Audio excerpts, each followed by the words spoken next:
Alright, today I want us to check out a video of Finland joining in Nato.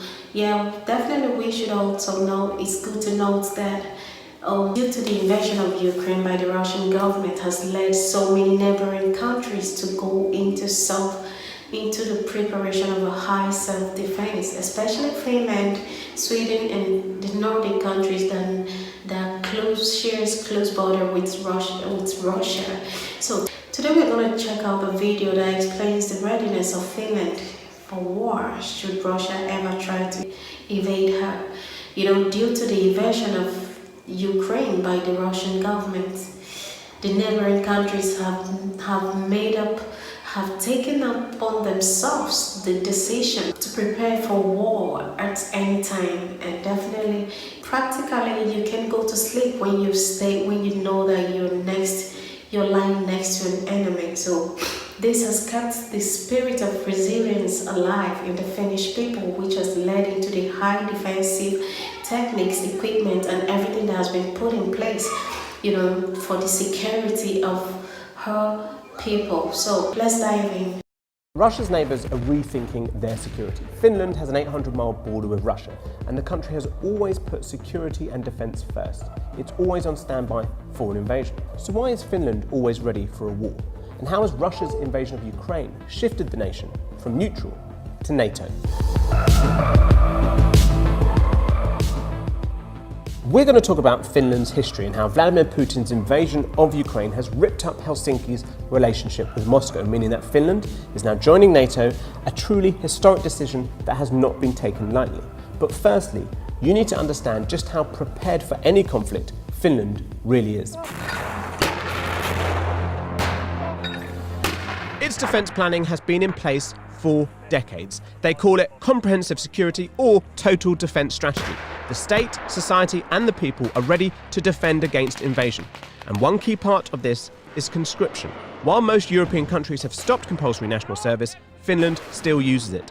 It has 900,000 reservists available, and it can raise a standing army of 280,000. That's 5% of its population. Civilians can also take courses with the National Defence Training Association, which provides programs on things like cybersecurity, as well as military skills.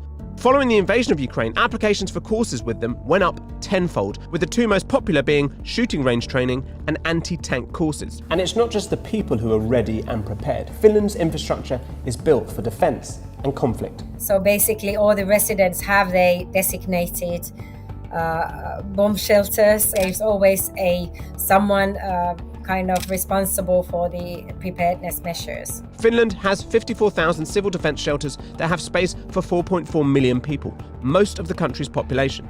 Any building that has a floor space of 1,200 square metres or more has to have a shelter. And it's not just apartment blocks or large houses. Lots of shelters are used as sports halls, swimming pools, car parks and metro stations.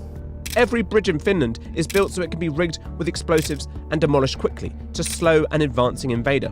And along with its military and its places for civilians to keep safe, there's a national emergency supply agency that stockpiles food and other resources, ensuring that Finland can be self-sufficient in a time of war. At the very core of that thinking is really that it's not only the defense forces that have to be prepared. And remember, society is not just ready for war, it's ready for pandemics, natural disasters, cyber attacks, and preparation for all of that leads to better informed citizens. But back to the original question, why is Finland like this? Why is defense and security so central?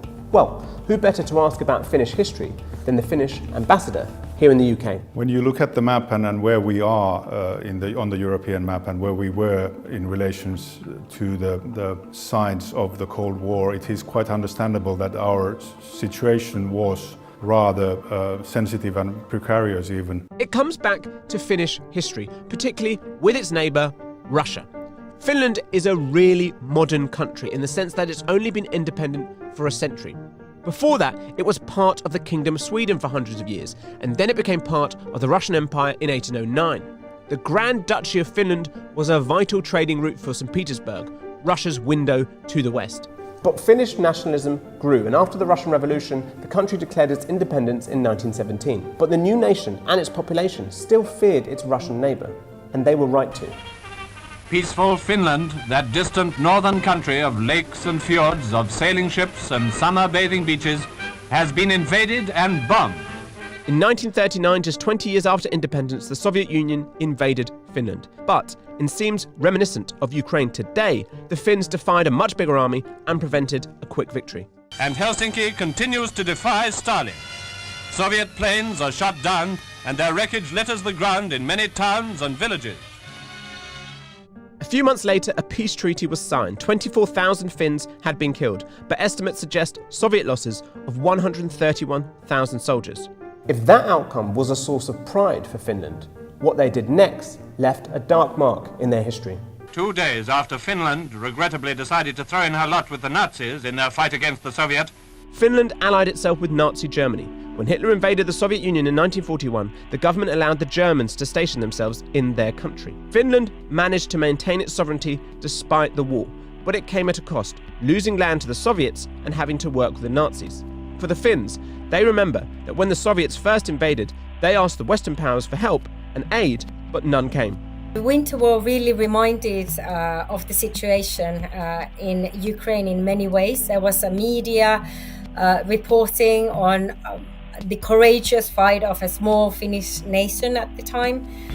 the Finns continue to defend their country against the Russian aggressor with the greatest valor and tenacity. But nevertheless, in the end, apart from humanitarian aid, there wasn't really that much anything. We were prepared, but perhaps not prepared enough. And that is why it left a very deep mark in the national psyche. Having to fight on our own against Russia is a bit of a trauma. But on the other hand, I would say that Finland is a very pragmatic nation. And Finland showed that pragmatism during the Cold War. Trapped between nuclear superpowers of the East and West, it adopted something called Finlandization, effectively remaining neutral. It signed a pact with the Soviet Union in 1948 that protected Helsinki from invasion, and in return, Finland would not join NATO. There was always a sense that you really had to manage the relationship with Russia very carefully. Where Finland used to strive for neutrality during the Cold War, in the last 30 years it has aligned itself more and more with the West. After the Soviet Union collapsed in the early 1990s, Finland joined the EU in 1995. We don't use the term neutral anymore when it comes to our security choices, because when Finland joined the EU, we are not neutral anymore. But Finland had never considered joining NATO because it was seen as too antagonistic towards its biggest neighbour. But with Russia's invasion of Ukraine, there's been a clear shift in the mood. In February, only 28% of Finland supported joining NATO. Fast forward 3 months, and over 7 out of 10 people wanted the country to be part of the alliance. NATO has always offered Finland an open door to join in the alliance, and Prime Minister Sanna Marin has consistently said that Russia's aggression has changed everything. People's mindset in Finland, also in Sweden, changed and shifted very dramatically because of Russia's actions. A report by Marin's government says that being a NATO member would improve Finland's defensive capability. But there are risks. Moscow has said it will retaliate if the country joins NATO. The report doesn't go as far as saying there would be military action against Finland if it joined the alliance, but warns of increased tensions with Putin's Russia. And so Finland very much wants their joining of NATO to be seen as something that's mainly defensive rather than provocative. We are very concerned about the security situation in Europe and the war in Ukraine. We are certainly prepared and not surprised if some difficult action from Russia will take place during the next month. The mood in Finland is that the invasion of Ukraine has definitely shifted events.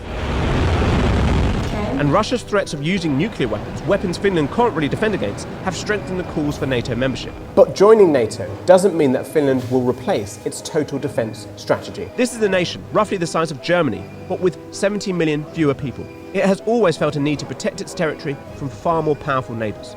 It's part of the national identity. And while NATO membership would make Finland more secure, its total defence policy means the country has always been ready for war and backed itself to win. Wow, guys, that was quite enlightening, getting to discover what's had kept Finland from joining the NATO in the past centuries before they eventually made up their mind to do so. And then what they stand to gain in joining the NATO. It's really, really great. And what usually stands out for me about Finland is the fact that personally, they are neutrally they are more than capable. You know, they are capable and they are prepared for any situation with or without the assistance from the NATO allies. And that is something I found really fascinating. You know, a small country and yet so powerful. I don't know if powerful is a word to describe it, but maybe powerful. Small and powerful, small and mighty. This is a small, mighty country, and that is what really stands out for me about Finland.